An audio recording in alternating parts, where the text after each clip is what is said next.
มื้อนี้คิดอยากกินนึ่งข้าวกำใส่มะพร้าวแบบนี้นะวิธีเห็นง่ายๆอันนี้จะเป็นข้าวกำที่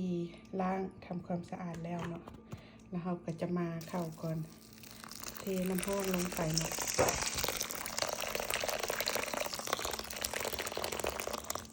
แล้วก็มาเมี่ยน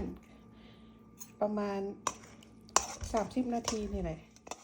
อันนี้จะเป็นข้าวสารข้าวเหนียวธรรมดาเนาะค่อยจะเอามาป่นกันน้อยนึงเพราะว่าสิใส่แต่ข้าวกำนี้มันจะแข็งเกินไปเนาะจึงเอาข้าวเหนียวนี้มาผสมให้มันอ่อนหลังจากที่ใส่ข้าวเหนียวธรรมดาลงไปแล้วก็มาต่อไปประมาณ2ชั่วโมงเนาะ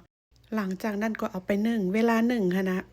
ถ้าเห็นข้าวมันยังแข็งอยู่ก็เอาน้ำพรมมันเด้อให้ข้าวมันอ่อนนะเพราะว่า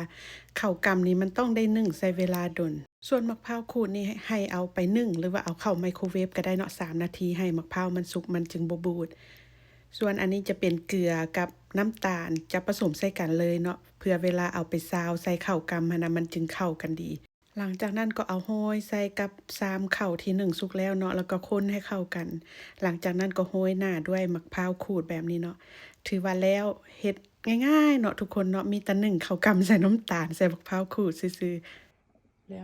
วข้าวกำเนาะมันก็เป็นตาแซ่บอยู่เด้นี่นะถ้ามันไผมีงา